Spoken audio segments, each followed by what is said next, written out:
Don't you just imagine him, this shit-eating grin, Goldblum, playing this song? I'm almost certain I've used this intro before, actually.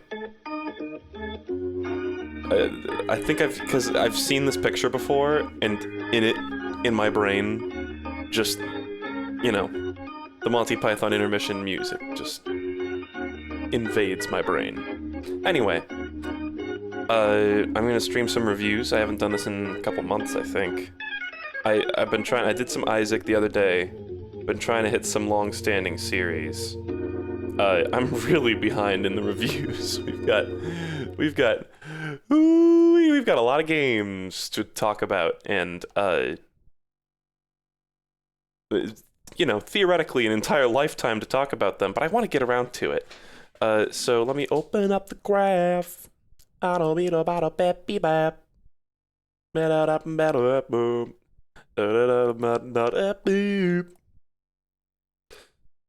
discovered that I really enjoy when I sing in the car. If I don't know the words to a song, I will just say like guttural noises that are like in the, because you know, you can kind of, when you hear a song, when you've heard a song a bunch of times but you don't understand the lyrics, you can still understand kind of the cadence of like how they say it, and so you just say nonsense, and who's gonna judge you? Who's gonna arrest you? The police? See, Wonderwall doesn't work because I just think about Neil Cicerega's mixes of it. Isn't it Cicerega? I think it's Cicerega. I used to say Cicerega, and then a bunch of people were like, who put you on the planet? Anyway. Where were we? We're not reviewing fucking Total Recall right now. I think at a certain point I'm gonna take, maybe in an upcoming episode, I'm gonna do all the Half-Lives while they're fresh in my mind, because that's my current obsession. But for now, for some reason, for some ungodly reason, I decided to put all the Nintendo games at the top. In retrospect, I have no idea why I did this. I genuinely don't know. I'm not even like a Nintendo guy, like a Nintendo fanboy.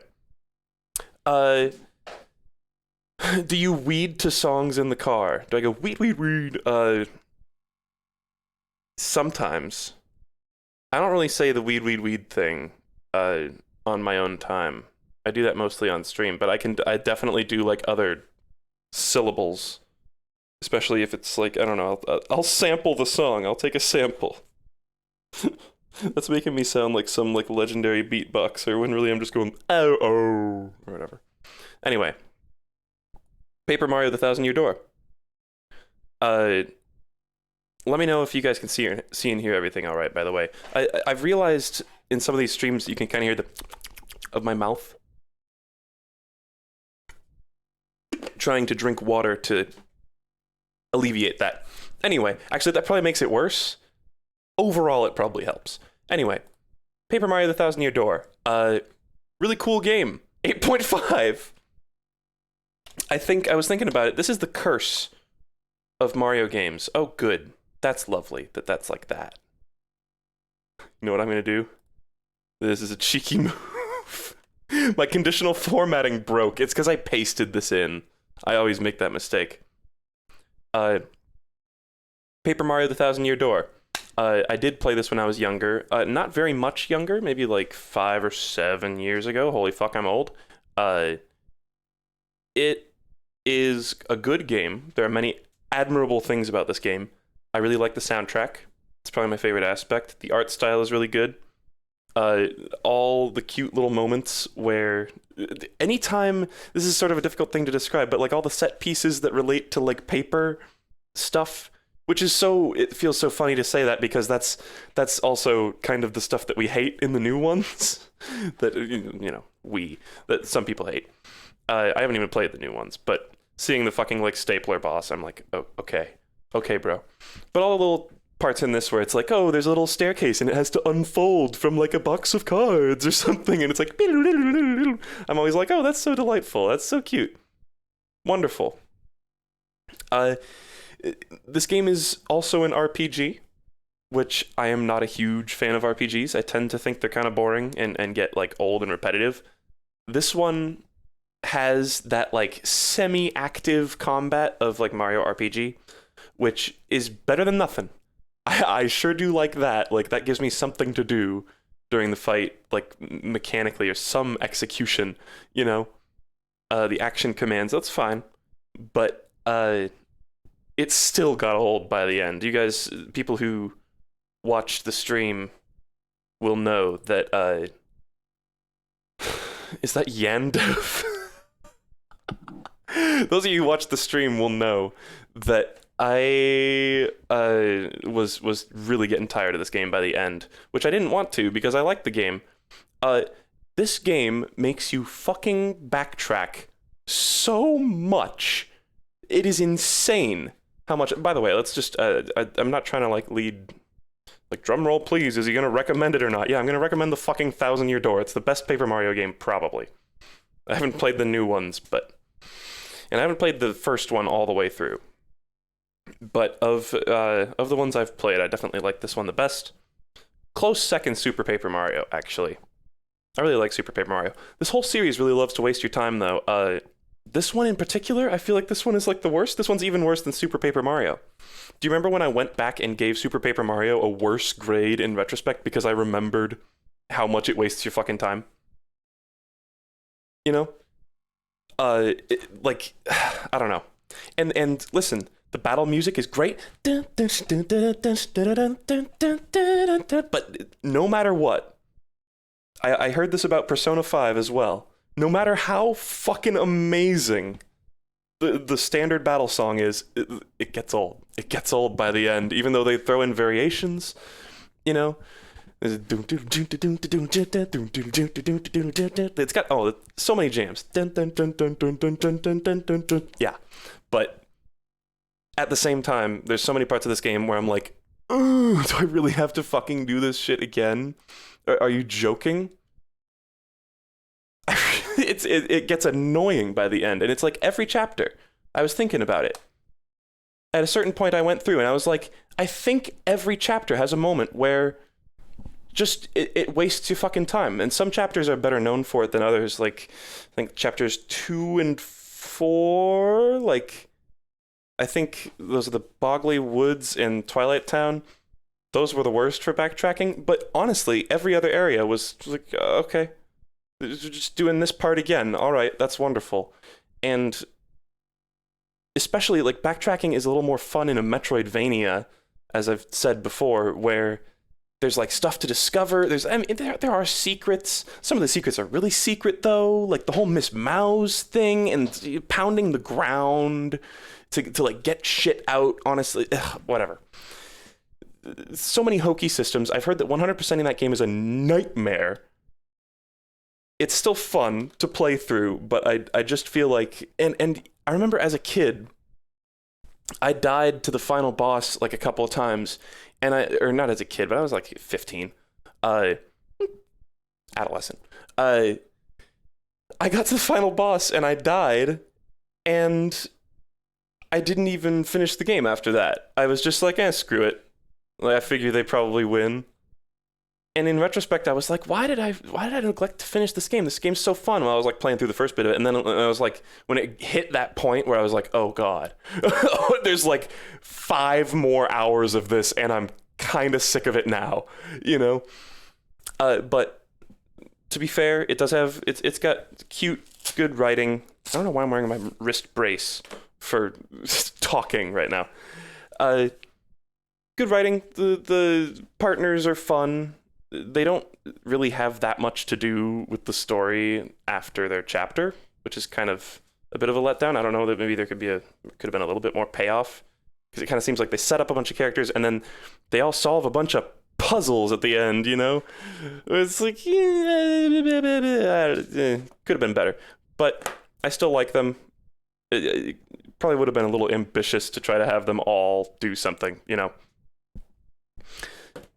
It's a good game, and I said this before, but it just doesn't have any. This is like the curse of Mario games, is to get an 8.5 because they're great, but they don't have anything like super spectacular about them, you know? Where I'm just like, yes, this is my fucking favorite thing. I love this, you know? that really gets me like super interested. It's just like it passes the time inoffensively. It brings childlike joy into my heart, but personally I don't find that there's anything super ultra compelling about it.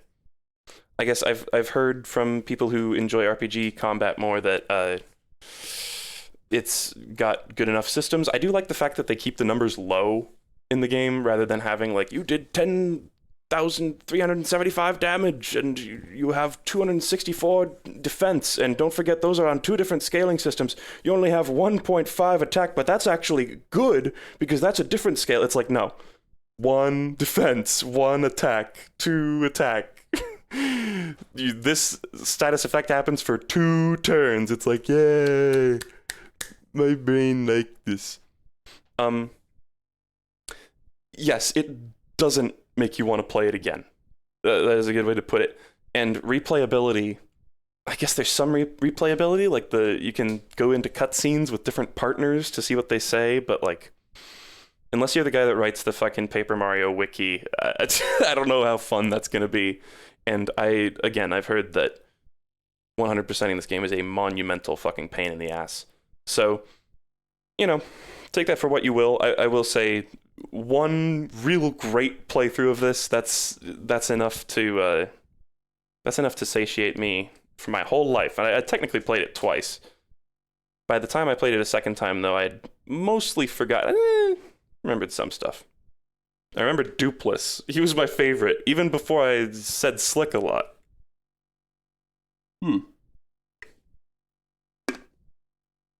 Anything else to talk about? I mean, the whole paper thing is really good conceptually, and I feel like Super Paper Mario and games onward from that kind of strayed away from it. I guess, again, they brought back all the fucking craft supplies and shit now.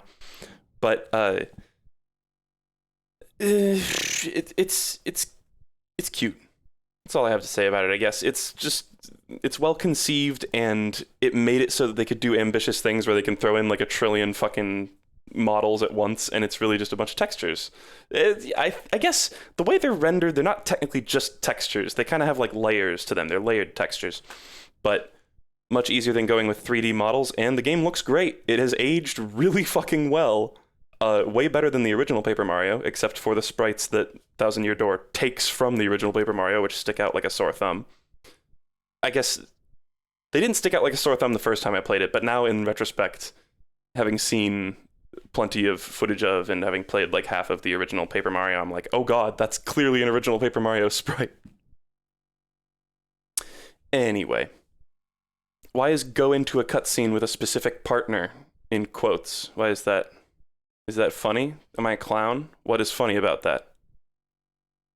Because if you, depending on what partner you have in a cutscene, they have different dialogue, right? Am I going crazy? Whatever. Are these games he has played? Yes. These are games that I've streamed specifically. Why would I stream a game I haven't played? Or why would I review a game I haven't played? Fuck. These are ones I've specifically streamed. There's actually plenty more that I've played in my own time, but that we're not going to get around to.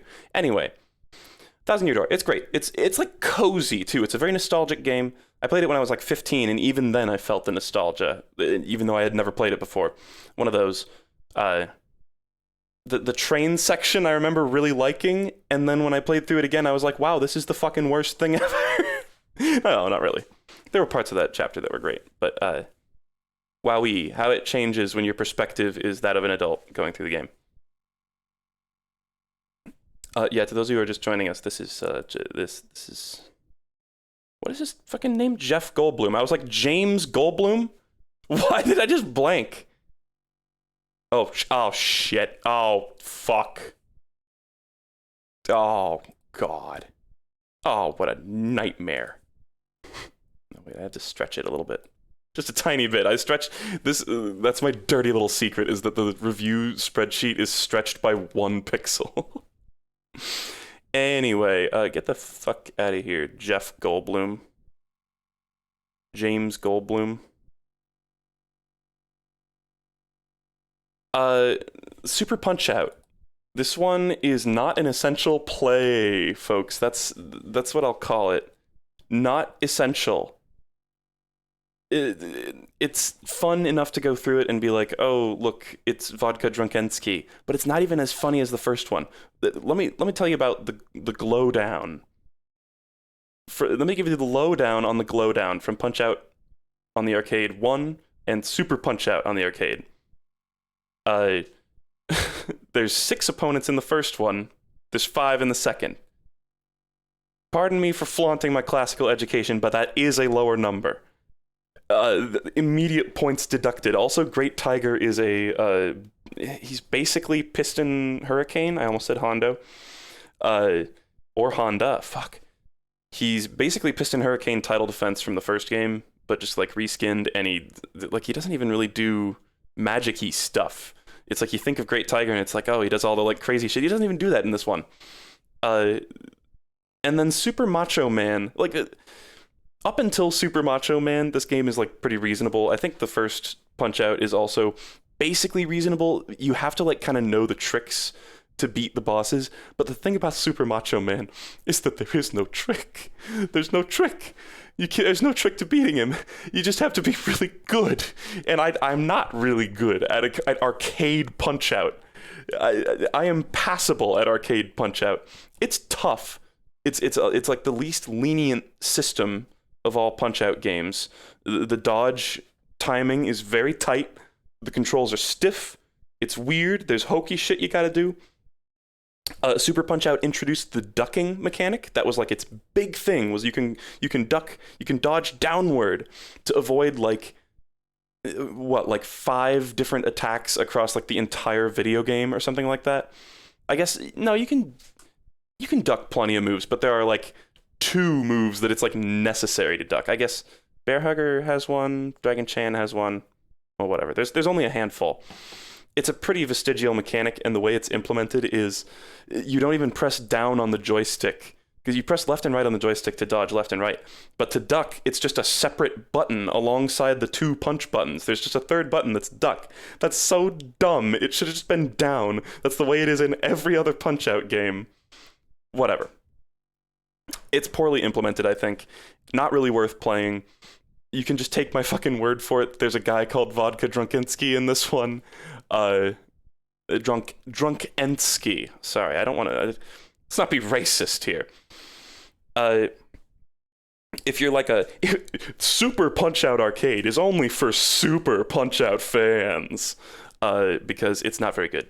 But it exists. 5 out of 10. It wasn't completely like... Again, it passed the time inoffensively. We're going to reach this issue every single time for these. So I'm going to need to...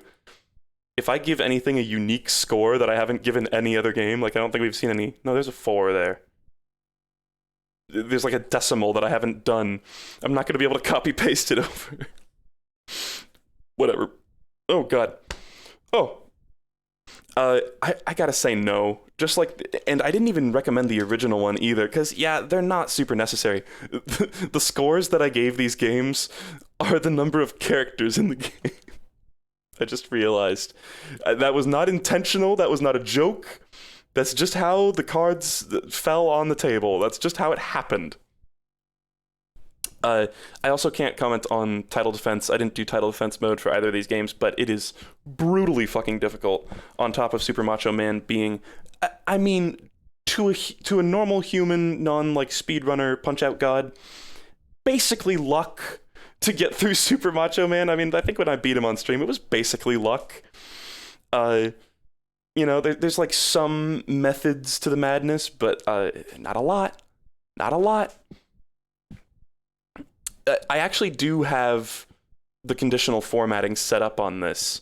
It's just that I copy-pasted these cells into here, and I'm not going to fix it like right now. So whenever we do this, I'm just going to copy-paste over the numbers. Normally there is conditional formatting there, though. Power Punch 2. Oh, holy shit, I forgot I even put this here. This isn't even a Nintendo game, really. But I guess I'm lumping it with the Punch-Outs, which is fair enough. This is the kind of bastard child of the Punch-Out franchise. It was intended as a sequel to Mike Tyson's Punch-Out, and it was going to be Mike Tyson's Intergalactic Power Punch. They were going to go to space, just like Street Fighter 2010. And in so many ways like Street Fighter 2010 because it also sucks balls and is really, really difficult. Like, holy shit, I couldn't even beat the first fucking guy. I couldn't even beat Glass Space Joe, basically. Which is, you know, perhaps a depressing indictment of my skills, or maybe it's the fact that this game is fucking doo-doo, poop, snot, ass, dicks. I guess I'm channeling AVGN because it's a retro game. That wasn't really intentional. It is really bad, though. It's not even that funny. There's a little bit of humor in that there's like zany alien opponents, but really it's just there's like a miserable training sequence where you like up your stats during the round, which is never anything you do in Punch-Out. It's like train to get better stats so your punches do more damage. And then from what I could tell in the gameplay, getting normal punches is just completely free and almost no reward is given for doing that. Like, normal punches do a decent amount of damage in Mike Tyson's Punch-Out. Not in Power Punch 2. You fucking need star punches, and I was never 100% clear on what even gave me star punches in that game. And it was like KO Power Punch. I think it was called a Power Punch in that game. It was frustrating to play, and it wasn't even really entertaining. Oh, and they changed the way that you move around. It's like there's normal dodging in Punch-Out where you just go left, right, duck. In Power Punch 2, you can like move freely around, and I know it kind of looks like in Arcade Punch-Out and Super Punch-Out on the SNES. It looks like you're moving from side to side in the gameplay if you've never played Punch-Out, but you actually don't control that. It's just like that's just part of the visuals.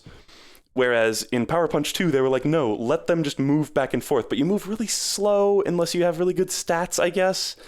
And it's so hard to just conventionally dodge punches and then counterattack, but I think that's the way that you get power punches.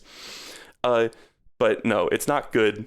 It's not fun. If it was like even just in the same engine as Mike Tyson's Punch-Out, then I would be fine with that. If it was just like basically a shitty ROM hack-esque sequel to Mike Tyson's Punch-Out, but no, they reached for the stars and they fucked themselves. They literally reached for the stars.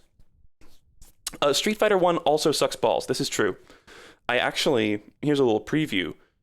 This game's a fucking 1 out of 10. This sucks. It genuinely, it was not even worth playing.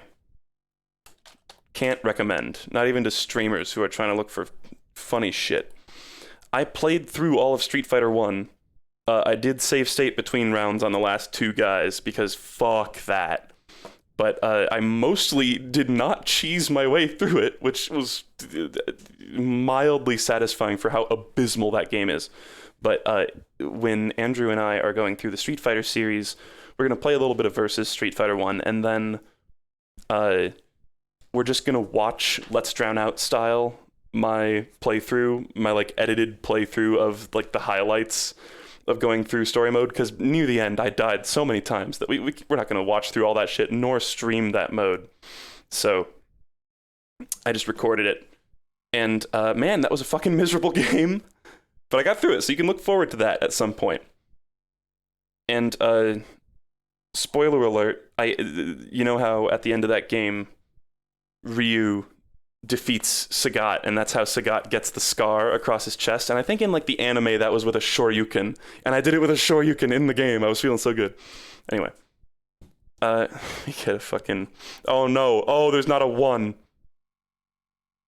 Let me just, I can just do this. I don't even know if that's the right shade. I'll fix this after the stream. I swear that's I won't let that error happen again. I don't like it either. The conditional formatting is supposed to be convenient. Also, yes, as I mentioned here, this game is purchasable on Steam, it's notable for that, I guess. I have no idea why this is on Steam, but this is the game so good that Nintendo took one fucking look at it and said, "Hey, you're fired. You're not making this game anymore." And then they were like, "No, we're gonna keep making it," and then they died. No, they didn't. Maybe some of them died. I don't know. What time zone am I in? I get that question a lot. It's 10:13 p.m. for me right now. I'm in the Pacific time zone. So whenever I stream, I mean, for me, it's just like kind of late, but people are like, bro, why are you streaming so late? So I get it. You know, time zones are hokey. I think we have a command for what time it is for me. Time. Yeah, exclamation mark time. The time for Grapefruit is currently 10:14 p.m. PDT.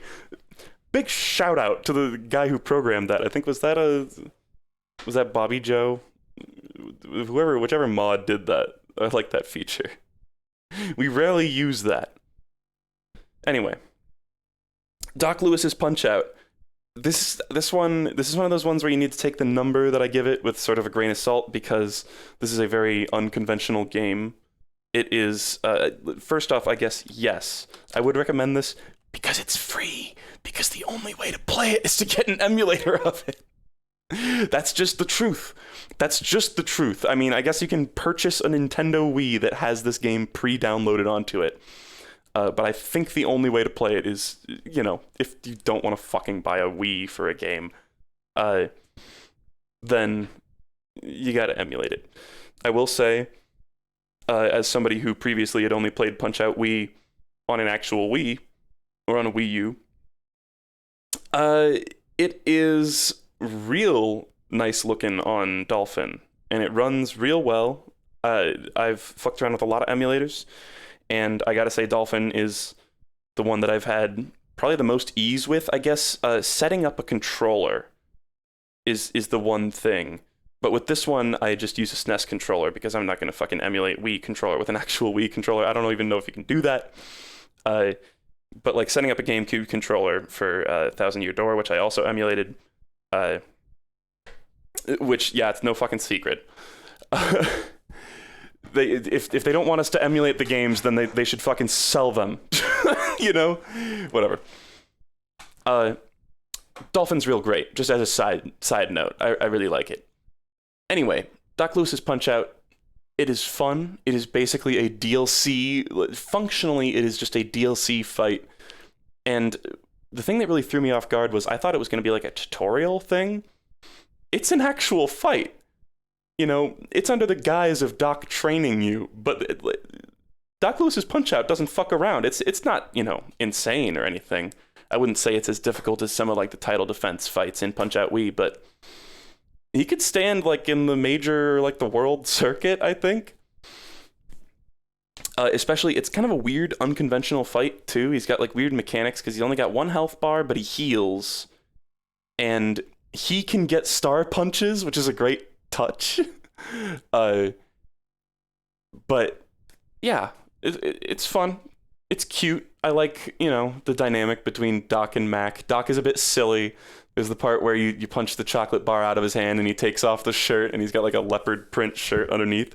And he's like, "That's it, sucker, you're going down," or whatever. I like the background music that's like, it's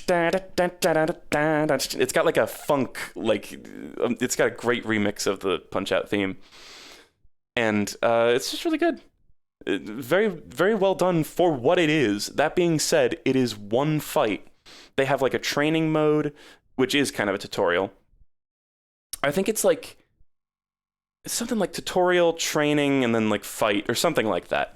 I think there's like 3 modes, maybe 4, but it's all fighting Doc at different difficulty, basically. The first one is really easy, and then I remember the second one, which I think was like training or something, being actually like weirdly difficult for me. I don't know if that was just me, but I remember struggling quite a bit on that one. And then the next one fell relatively easy compared to that second one. But I guess it's like a nice challenge. It's just that it's not very substantial, and I guess it was only ever meant to be a demo. I guess I just really wish this was part of the game. It would be a really good bonus fight.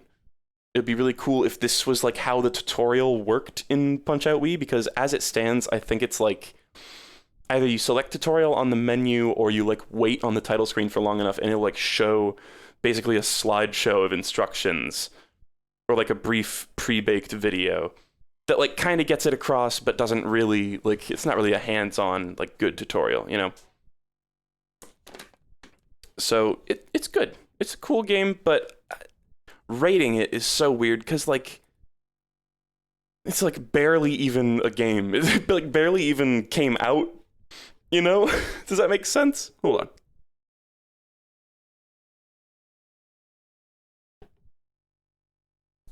Let me think about this while I drink some water. I don't know. It's like see, I always say that like I should just judge a game by how good it is and not like how much of your life it wastes. But this really does feel insubstantial. Like even I have standards. And like one fight stretched over like 3 different missions basically is basically nothing. And I'm not saying it's bad for the price because I think the price was probably like $7 originally and now it's free. Actually, was it ever they ever I think it wasn't it WiiWare, which had like a point system. So I don't know if you can attribute an actual price to, I don't know. It was probably pretty cheap is what I'm getting at.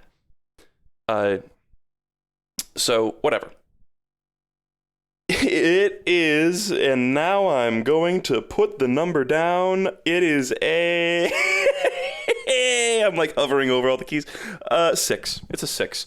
It's a great bite-sized chunk of Punch-Out Wii, but I just wish it was just part of Punch-Out Wii. That's it. Paste, because I am a hack. Okay. We're out of Nintendo Soup land. Soup Nintendo. I'm not gonna give the game the same score as original Punch-Out because that's just like straight up not true. Like Punch-Out Wii is like the whole package, and this feels like a little bit of the package got like cut off, and like why did they do that? Just keep it part of the whole. Whatever. They already have the Donkey Kong fight as like a cool like secret fight. Why not have like the dock fight? It's like once you beat title defense, you unlock the dock mode or whatever. I don't know. Anyway, Return of the Oberdin. This game is fucking sweet. This is an awesome game. This is, you know how I say sometimes games like don't have like something exceptional about it. Oberdin, I have almost nothing but good things to say about this. If you've never played this game, I would heartily suggest it, possibly without looking up many things about it beforehand. This is a detective mystery type game. It is, to those of you who don't know, it's basically you're on a boat, this ghost ship that washed ashore after being missing at sea for a long time, and you have a device that allows you to see the last few moments of a person's life if you point it at their corpse. And you basically get to walk around in these frozen moments of time and do investigative work while seeing the actual account of what happened and not just like reports or hearsay and having to like, you don't basically have to decide if the way that you're getting the information is lying, you know? That's not like the challenge. It's not like LA Noire where it's like, oh, I don't believe this guy's story. It's like you have the exact truth. And it's a great mechanic. It just works really, really well. Also, Doc Lewis was a Nintendo Club reward, right? Because in it he says like, thanks for joining Club Nintendo, Mac. That's like the payoff for that. Lots of cute little dialogue lines in that game. Love it. Anyway. What was I talking about? Oberdin. This game, not only are the mechanics great, I really think the puzzles are well designed. There's lots of cool little moments where you're like, oh, that's how I'm supposed to solve that. There were a couple of moments where I had to look it up at a certain point. I think like 1 or 2. But for the most part, it was like intuitive shit that you know, maybe might not notice the first time around in a memory, but some of these memories are linked to one another, and they include, like, it'll be some people died in like a sequence, and you find the body of the guy who died like 3rd, and then you find the body of the guy who died 4th, and then you find the body of the guy who died 1st, and it's like, oh, you can kind of chronologically like piece together the timeline of like how this event happened. It's really cool. It's really, really awesome. This is made by Lucas Pope, the guy who did Papers, Please. He always has a really distinctive pixel art style. I don't know exactly what Papers, Please was emulating, or imitating, but if anything, Oberdin kind of imitates an early Mac OS style with like very stark shadows and very simplistic, I guess not even really that simplistic polygons. The character models look a little iffy, and it's awfully convenient that only one of them in the entire game has to animate. I guess there's your hand, but there's a guy in a boat at the very beginning who's like animating, and you can tell 3D animation is not Lucas Pope's forte, and that's suited to this frozen time gameplay mechanic.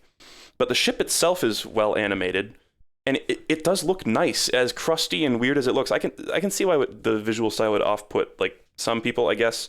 I happen to think it's a great stylistic choice. It looks really cool. You can change the colors too.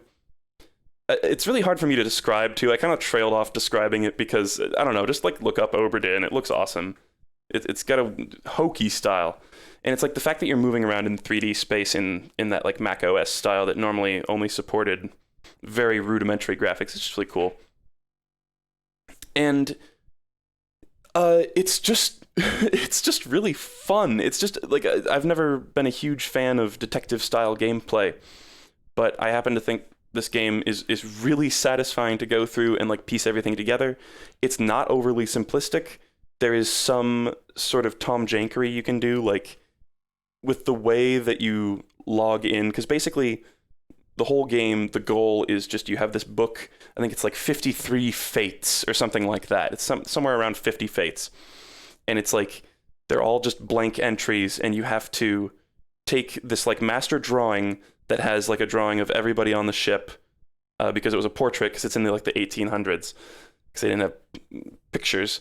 Anyway, you have to take the pictures, match them to an identity. You have to like put in their name and how they died, and if they were killed by something or someone, you know, like cause of death, basically, and if they were killed by someone who killed them, which is quite a lot of information across the whole game, and you get a pretty comprehensive view of what happened across the entire ship, and it like forces you to understand a lot of that shit too, to like progress, which is really great. There were, near the end of the game, there was sort of a bit where there was a big upheaval because I had a bunch of names marked down that were just totally incorrect. And I don't know if this happened for anyone else, but then I like had to go around like double checking every other memory and being like, oh, what did I miss? What did I miss? But even that, it's like, it's a detective game, you know? If all the answers come to you easily, then it's not terribly satisfying. So there was a bit of vagary too. Like there was some deaths where I think they died by like, it was like fire magic or something, and it was really indistinct in the visual style, and I was like, I don't really know what this is. Did they get killed by like a laser? How do I put this down? I will say it's really clever that there are, because you select from a list, kind of like writing a note in Dark Souls, you select from a list of pre-made words. You can't just type them in. Causes of death list has so many deaths that never appear in the game, just to keep you on your toes. There's not lots of nice little touches like that, where it's like, you know, clubbing is on there, but I don't know if anybody ever gets clubbed to death. I don't remember specifically. It's been a little while since I played this. I also played this like right when it came out, so chat couldn't spoil me on it, which was pretty fun. And also when there were like 14 people at each stream. So that was fun. It's a great game. I guess I've said all I want to say about it, because saying much more would be getting into spoiler territory. I guess just one little moment that that comes to mind that sort of describes a lot of the sort of shit that you may encounter is like there's one instance where you see all the barracks and you see all the people sleeping in their bunks, and all the bunks are numbered, and you're like, oh, you can take down all the numbers for all these guys, but they're all covered, and you're like, oh, but I can't. Oh man, I really wish I could see under the covers here. But it's like you can get just a tiny bit of stuff. You can see a guy's arm like dangling down from one of the bunks, and he's got a tattoo, and you're like, oh, I gotta remember that tattoo, you know? I gotta write down the number, get the tattoo. Oh, it's lots of fun stuff to put together. And it's just a really engaging way to tell a story. The actual story, not incredible. It's kind of like that Thousand Year Door quality, where it's like the moment to moment like quirky shit that's happening in each chapter, that's fun. The overarching story is like almost meaningless. It's basically just a horror story, like sea disaster epic, basically.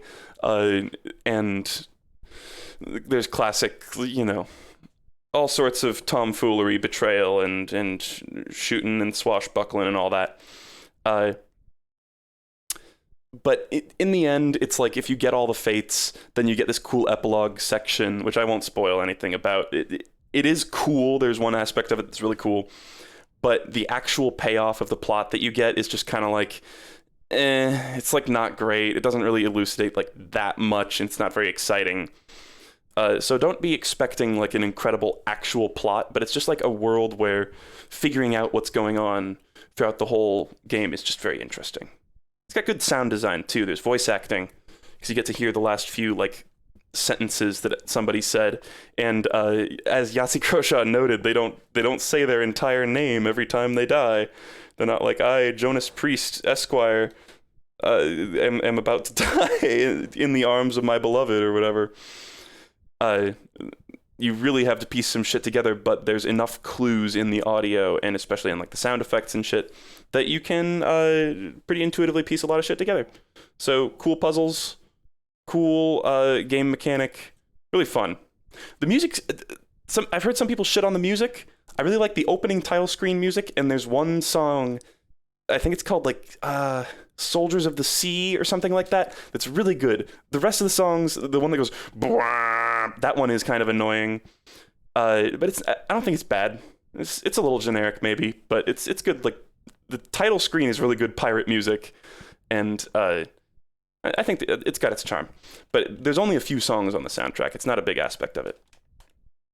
This game's a fucking 9 out of 10. Actually, God, do I even have... What are my complaints about this game? Why would I say 9 out of 10? I'm thinking 9.5. Near the end of the game, and I'm not trying to spoil anything here either, but just the way that you take down the fates, you confirm them in sets of 3, and it makes it so that near the end of the game, you can kind of cheese the game. Like, you can... when you get to those last few, like... for me, it was the top men. The guys who... are all up on the top sails and barely say anything. Those guys were really hard to identify. I don't know exactly how I was supposed to identify them, but I ended up just sort of cheesing it through brute force trial and error a couple of times. I guess there's really no way to avoid that, and honestly, I almost feel like that's a good thing to have, because not everybody's like, what if you're just stuck on that one last thing, And it's like, I just want to trial and error it. It's like slightly unsatisfying, I guess, way to like finish it off. But at the same time, when you're stumped at the very end, I think thankfully enough for me personally, the last one that I solved was one of those ones where it was like a brainwave and I figured it out. But I think a couple of the like handful of last few fates I did. I think one of them I Googled, and a few of the other ones I just did by trial and error or brute force.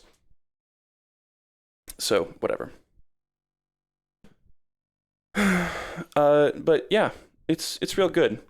This was an early game that I streamed too. I mean, we're going through some old shit right now. Who remembers fucking Snapshot? Hands up. Anybody in chat remember watching Snap fucking Shot? Inside is on the list, I think. I'll play that eventually. I own it. You know what I bought earlier today? Quake. The original Quake. I hadn't even like thought about Quake, but I think it's on the list. And I was like thinking about Half-Life, and I was like, oh yeah, it's so amazing what they did with the Quake engine. And then I was like, bruh, I've never played Quake. Why am I amazed at that? I should play Quake. It's like 6 hours long or something like that. So anyway, yeah, there's a couple of deaths in Oberdin that almost feel like fake outs. Where it's they try to get you to think one thing, and then it's like, oh, it was actually another thing. God, is Oberdin a 10 out of 10? Actually, no. I'm going to say 9.5 out of 10 because like the overall story is a little weak. That's my one issue with it. I'm like, I don't feel comfortable giving this a 10 out of 10.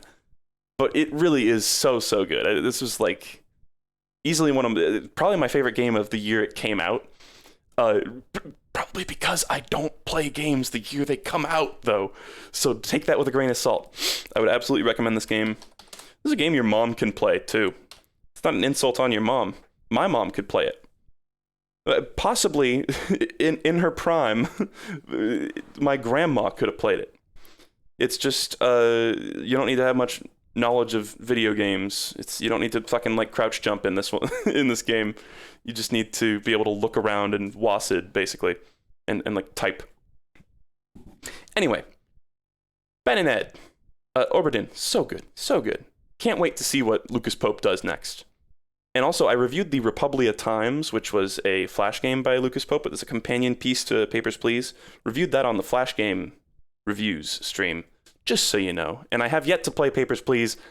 I don't know if I'm ever going to stream that because that is, it's just going to be miserable to do with like a chat there because people are just going to like point out all the discrepancies basically when that's like all the gameplay is finding the discrepancies, whatever. I might end up pulling a Street Fighter 1 there and recording it, or a similar, like a Let's Drown Out type thing. Anyway, how long have I been going, by the way? I'm just going to go for like maybe an hour here. Like this is going to be a little quick short stream. I kind of think I'm going to stop at Blues Brothers 2000. I know I always stop right before like a banger game, but I just wanted to, I haven't been streaming so much lately, and I've been trying to catch up on all these old series, so I'm like, the only way, the journey of 1,000 miles starts with a single step, guys.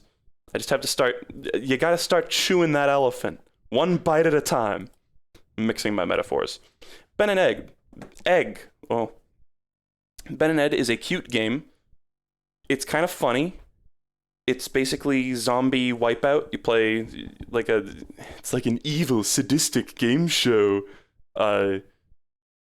version of like Wipeout or Takeshi's Castle. MXC fans, you know what I'm talking about, or maybe you don't. And you play it as a zombie. The zombie can lose its limbs. The zombie can be only a head, even. The zombie can be a torso crawling along with one arm. Well, it has to have the head attached. The head is you, which I think makes sense. But basically, you're running through these obstacle courses, and you can get hacked apart, but you can keep running after that. It is funny. It's actually, like, gameplay-wise, it's not just completely fucking vapid, which I kind of expected, like, watching the trailer of it. I was like, oh, is this just gonna be, like, one joke? Like, they made this whole engine for like losing your limbs, and then there's just going to be a bunch of obstacle courses where it's just like unavoidable to like get your limbs hacked off. But no, it's actually like a semi-interesting game mechanic. They use it in interesting ways. Sometimes there's like a few parts where you have to take off your own head and throw it because there's like a tiny vent you have to roll through or whatever. That's pretty fun. Some of the levels, it got decently challenging too. It was like not a slouch of a platformer, honestly. The controls were fine. It's not like a masterpiece of animation or, you know, controls or whatever. But it passed the time inoffensively. The overarching story is kind of a jokey one, a very like Mario needs to rescue the princess story where instead, it's you are a zombie. You have this like little kid friend who's just a normal human. I guess this is like a post-apocalyptic world or something like that. And this game show separates the zombie from the kid and like uses the kid as the prize at the end of the game show. And then I'm gonna spoil this because this is a super stupid moment where I was like, oh, I bet they thought that was super clever. At the end of the game, the zombie eats the boy. They like get reunited and then the zombie just eats him. And it just kind of feels like cold and cruel, even though I think it was supposed to be like a subversive joke that was supposed to be like, ooh, how whatever, oh, that was silly. But it just feels, I just felt dead inside when that happened. I was like, that moment did not work in the fucking slightest. And the fucking Jontron, there's a like host of the game show who is this like fat guy who's like, oh, come one, come all, see the fucking torture show. It's got like he's got kind of a cool design aesthetic. You know, the levels have this really cool style to them. It makes me nostalgic. It makes me think of like laser tag arenas almost, or like going to like Chuck E. Cheese or something. I don't know, or like kids' gymnasiums and shit. But the guy himself, there's like this final encounter with him where I remember being so confused. It was like I ran through a gate, and then I guess like a platform dropped out from underneath him and killed him, and he like ragdolled down, and it was like it came out of nowhere. There was, I'm pretty sure, zero setup for it. It just like actually just happened, like completely just boom, just like suddenly the main villain is dead, and I was like, oh, okay, all right. It was there were a lot of things that were very anticlimactic about it, but for what it's worth, the levels were like fun enough, and the whole mechanic where your body disintegrates or where your limbs come off, and then there's like checkpoints where your body gets reassembled, and it's neat. I would give this like a 7. This is a 7. There's nothing mind-blowing about it, and there's some things that are even kind of crusty about it. Again, the animation's not like amazing. I remember there being a lot of like clipping errors and jank like that. But there was a lot of there were some cool moments too. Like I remember there was one part where the level just it dropped off like a cliff, and you look down, and it's just like the entire level was a straight hallway that has like a 90-degree turn in the middle of it, and so you have to walk on the sides of like the signs that were in the level because you're like descending down this vertical. It's kind of like that Super Metroid mod that like turns the whole map on its side. That part was really cool. There's a lot of parts where there's like you walk into a screen and there's just like a billion lasers, and you're like, how the hell do I do this? And then you do it, and it's fun. But in the end, nothing super special. Yeah, in that exact tone of voice, with the little squeak, that's my recommendation of Ben and Ed. It's good. It's cool. It's not a must play. I'll put it that way. Snapshot. This is another one that's kind of a similar tier to Ben and Ed. It's a 2D indie platformer. It looks like a fucking mobile game, and that's not exactly the insult I guess it sounds like. It's just got a very sort of cutesy, like, oh, look, it's got big eyes and is cute and has baby proportions. There's lots of that. But overall, it's like the game it doesn't look bad. It doesn't look cheap or anything. You know, it doesn't have like terrible design. It's just kind of bland. It's got a good main gameplay gimmick, which is that you can like take pictures. From what I've heard of like f-stop, it almost sounds like f-stop. You like take pictures of things and then you store them in the picture, and then you can release the picture elsewhere. And there's lots of cool puzzles you can do with this. It's a Portal-esque mechanic. You can take pictures of objects while they're moving, and when you release the photograph, you can rotate it and shoot them off in the direction that they were previously moving, so they keep their momentum. Shit like that. This can also lead to very fun speedrunning strats. I remember there was one part in particular where I managed to like cheese the game. I don't even remember how. It was in the cloud levels. I like slipped into a crevasse that had a key that I like wasn't supposed to get into. But the gameplay gimmick, like you can actually do some pretty creative stuff with it, which is surprising. This is kind of a nothing indie game, not in content, but just this game has got basically no recognition, which is not particularly fair. I think it was on a Humble Bundle at one point. That's how I got it. But it's pretty cool. Let me take a drink of water for a second.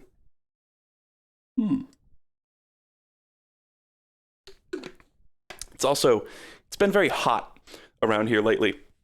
It's been getting hot at night. Oh, by the way, Shadow of the Colossus tomorrow at 6 p.m. Pacific time, roughly. You can probably expect that unless there is a change of plans, which there might be.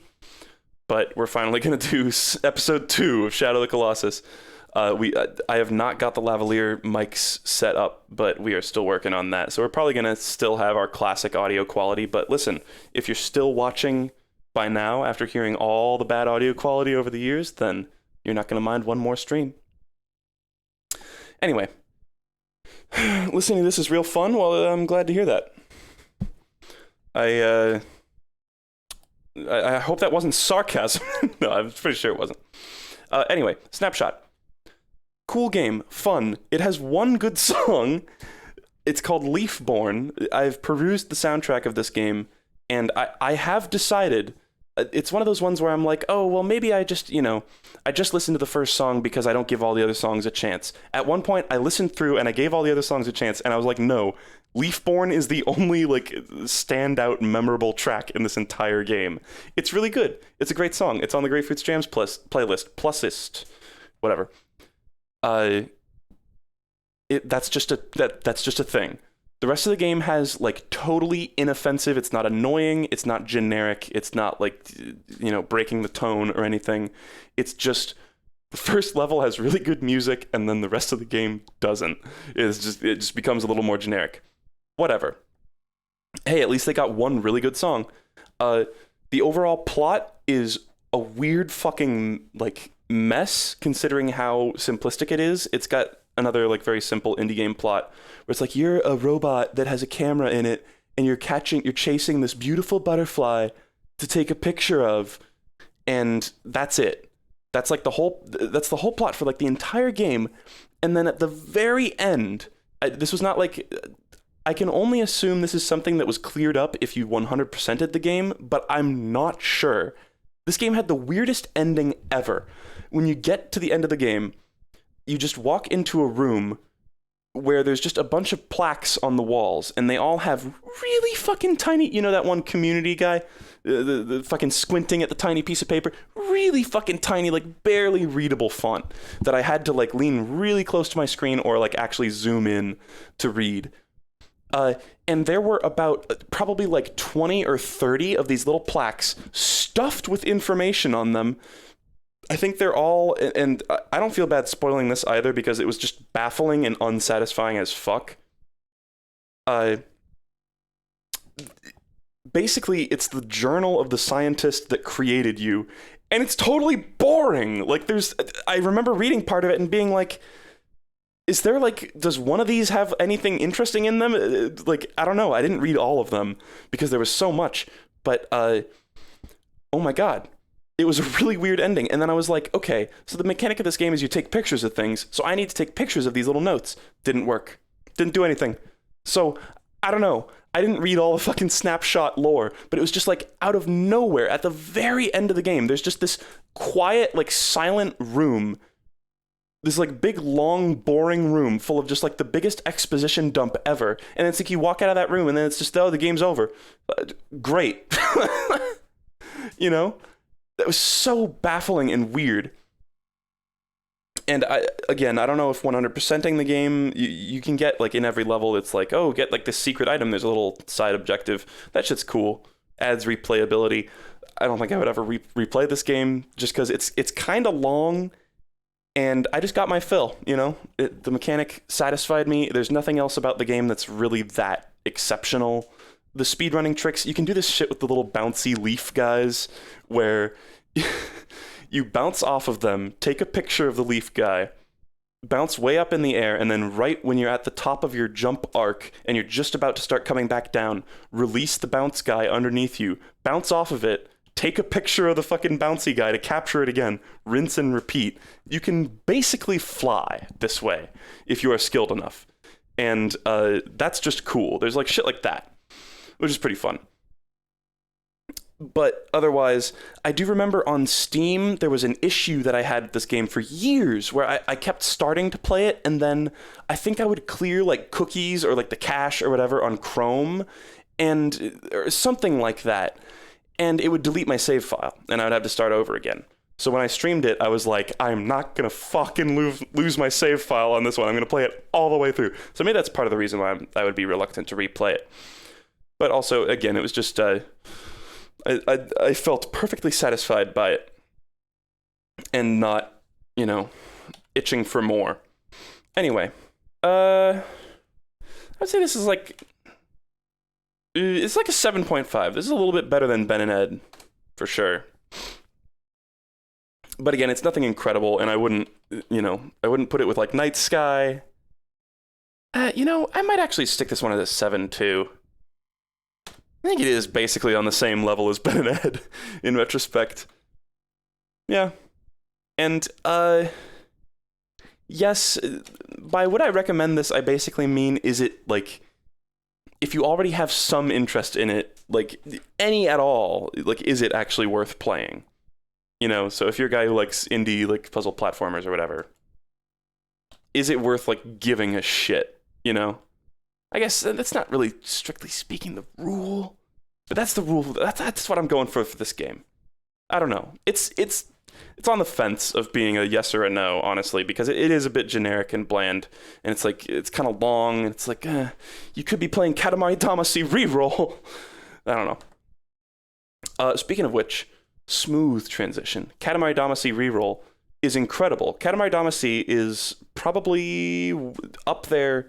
I don't know if I have an official top 10 games ever by Grapefruit, but Catamara Damacy would probably be in the top 5 or so. Really, really good game. Kind of like blew my mind when I played it. Even though there's nothing truly mind-blowing about it, it's just a really good what am I saying? A console?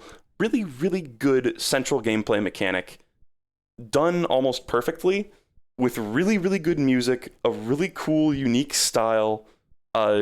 Just everything goes well, I think.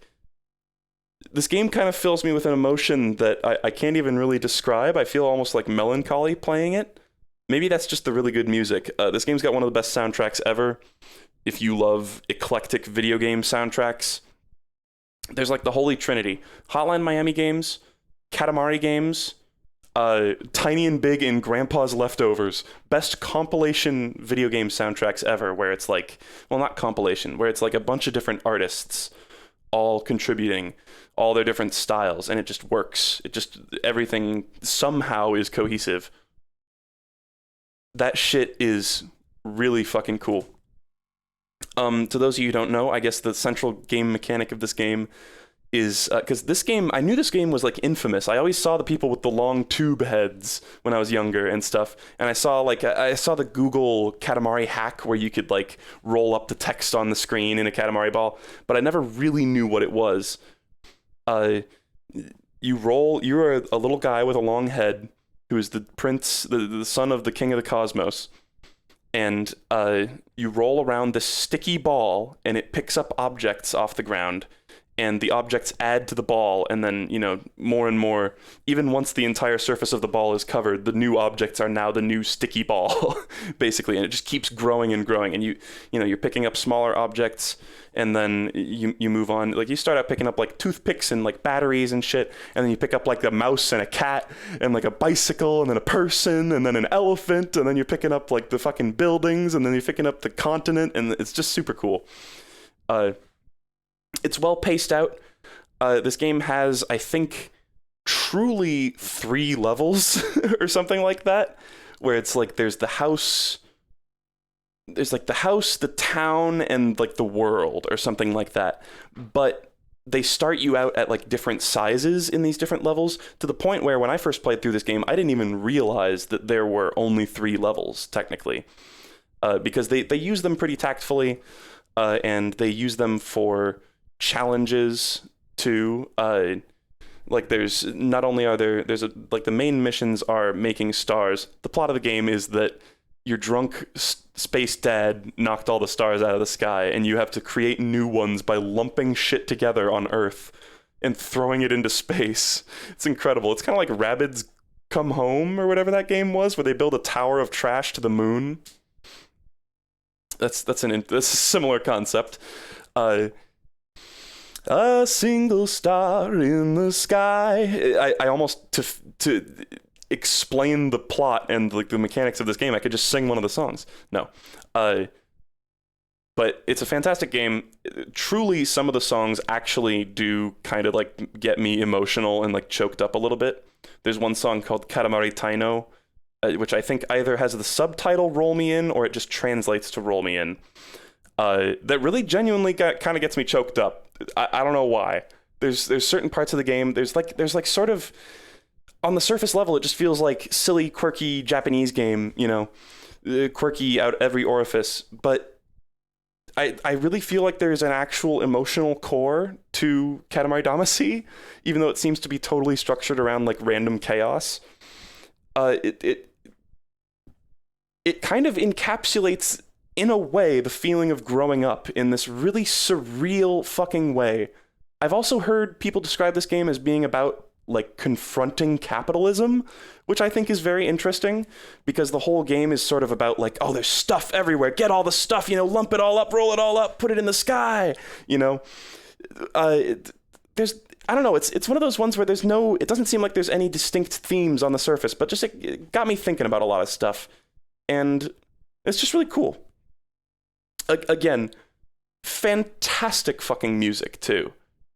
I mean, you've probably heard na na na na na na na na na na na na na, but like that's just the tip of the fucking iceberg. There's so much good music, and playing it is just viscerally fun too. You wouldn't think that the sound when you pick up an item, that little weird sound that it makes would be satisfying, but it is.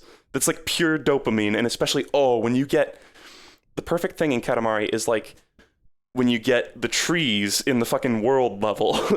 But to a lesser degree, it's like when there's a big group of things that you're just barely too small to get, and then you get just barely big enough to grab them, and then you roll into them, and it's like, and you see all the little numbers come up, or like the little like indicators of all the different items that you got, and you like double in mass, and it's Craigasm.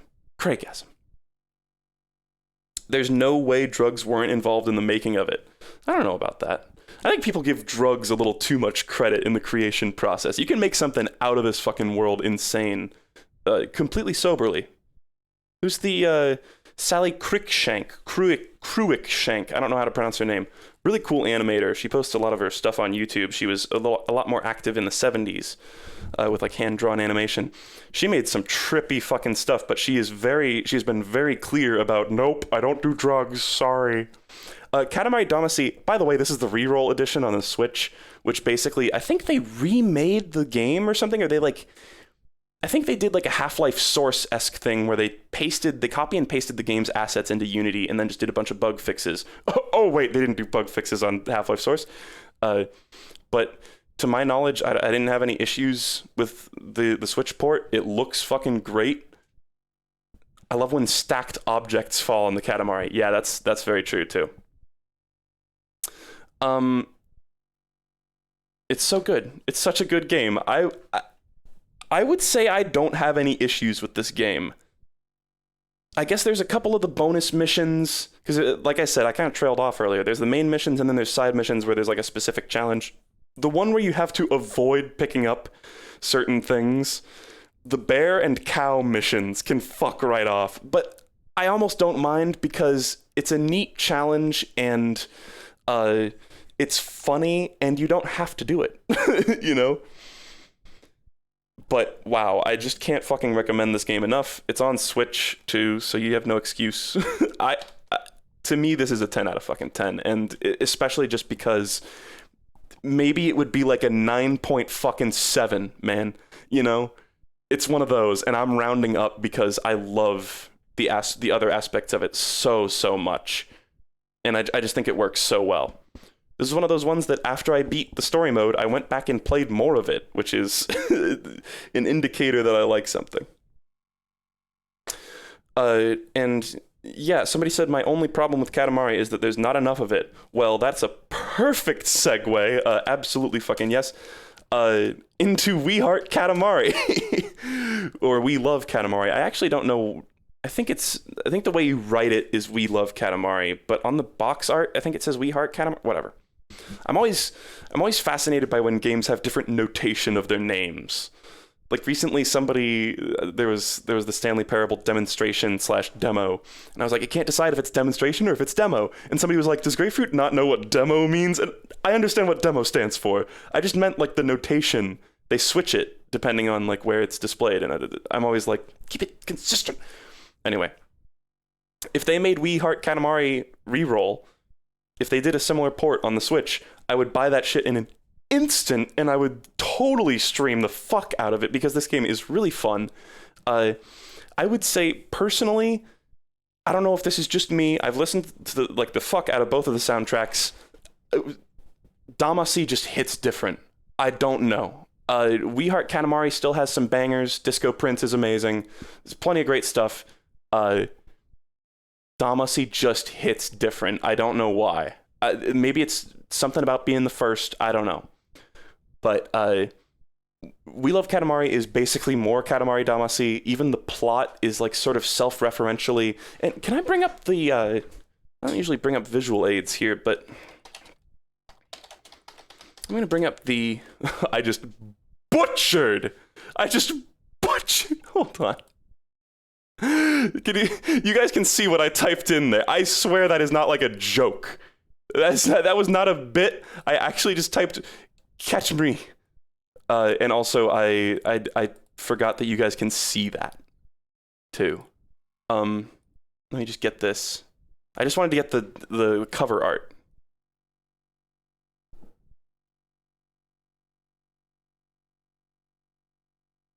The cover art shows, and this is just my own personal little theory, is that, no, you guys could see it. There was a place you could see it. No, let me demonstrate this now, because I'm not going to let this die. You can see it. Search instead for We Love Katamari. There we go. Anyway, the box art, this has always sort of made me think. The box art is somebody, like the prince in like a house, and there's a bunch of the cousins that are like, hey, you know, we have our Katamaris here, let's play, let's do more. And I kind of get this vibe of like, okay, from the prince. I don't know why, he seems reluctant. I almost feel like this whole game, and the vibe that I get from the plot of the game, which is incredibly self-referential. Literally, the king of all cosmos says, like, people really love Catamari Damacy, let's just keep doing the same thing. It seems like a sort of examination of like what a sequel is. It's kind of meta, which is fun. It doesn't get super deep, but it kind of has that meta aspect to it, which I think is cute. Oh, I gotta get this out of here too. There we go. It's not quite, like, because it's just kind of like a meta plot, it's still kind of interesting, and it's cool, and it's really fun, and oh my god, the levels are the best part of it. Like, Katamari Damacy just had, like, you know, the house, the town, the city, or the world. Fucking We Heart Katamari has, like, snow level where you're rolling up snow, the level where you roll up a million red roses, which I never actually played. That's like a bonus level. It has the level where you need to, because every level is you're helping someone with something, and there's one where this guy's like, I'm trying to study, but it's all dark out. Can you roll up all these fireflies so I can study? And it's like, oh, hell yeah, I'll help, man. And there's lots of fun stuff like that.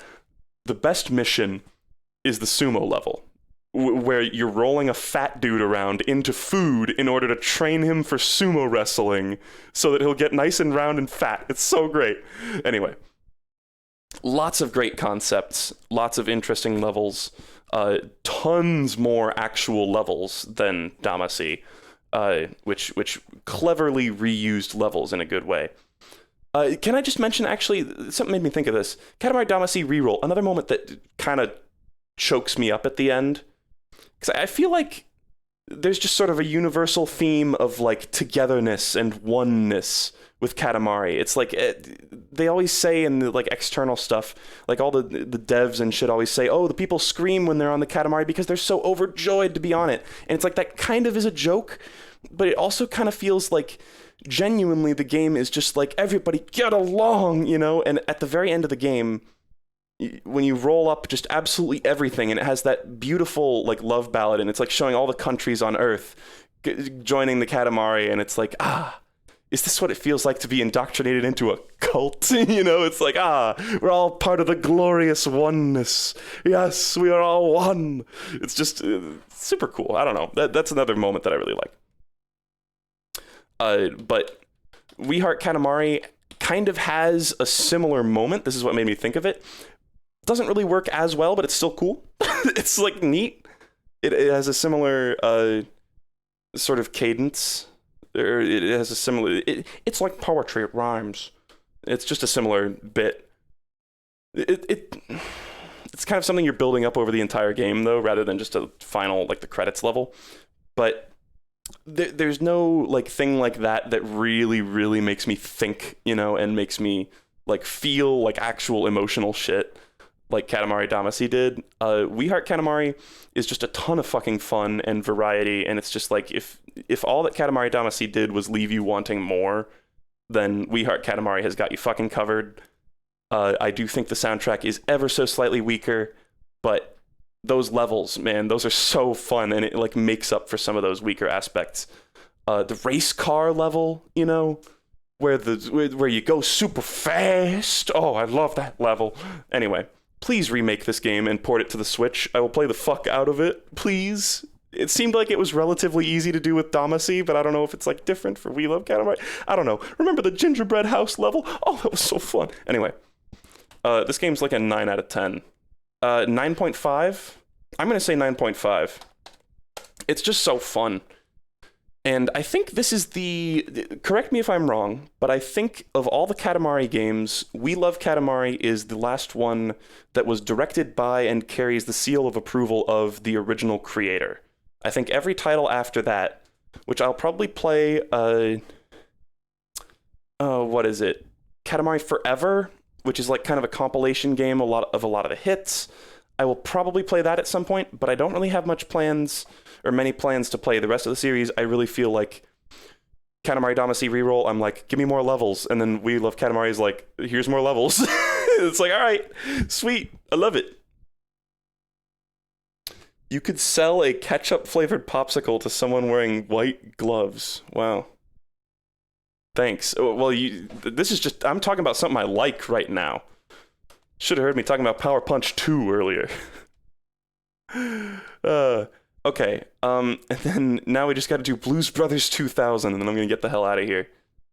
I still feel like that shade of red, is that the proper one? I don't know. I'll look at it later. That's our first 1 out of 10, though, I realize. Anyway, Blues Brothers 2000. This one might be another 1 out of 10. This was an NES, or no, this was an N64 game. Forgive me. It says right there. It was an N64 game about the Blues Brothers 2000, which is I bet most of you probably didn't even know this movie existed, and for good reason. It's terrible and forgettable. It's the follow-up to the Blues Brothers that nobody asked for. I think it was after Belushi died. They were like, okay, we've had this script sitting around for a while. Do we want to make this movie as a tribute to him or whatever? I think that was like roughly what they did. Yeah, I'm gonna leave right before Hollow Knight. Sorry, I really love Hollow Knight. If you want my general consensus, it's probably gonna be like a 9 or a 10. It's not a 10, but it's gonna be up there. I love Hollow Knight. Spoiler alert. But my headphones are getting sweaty. I don't like these like talky streams for like super long, and it's 11 at night for me, and probably like 6 in the morning for some of you.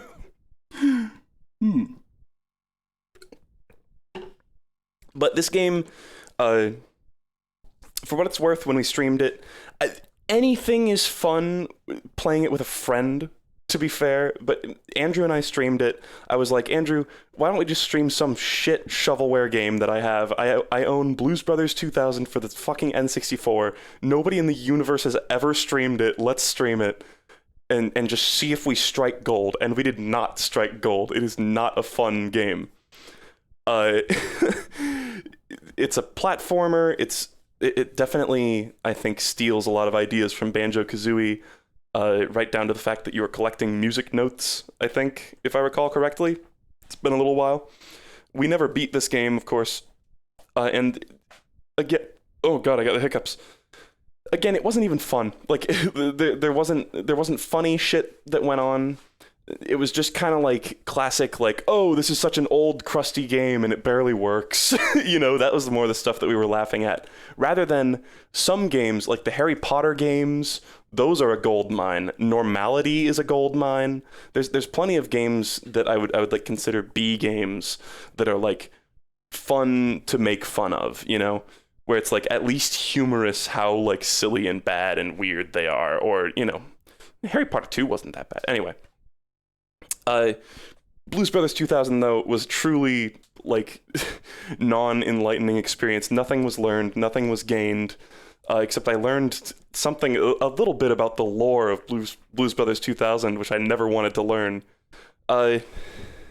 I don't even know if it follows the plot of the movie. It probably doesn't. It's a very surreal... the visual style, it almost makes me think of like those screenshots of Earthbound 64 or Mother 64, you know?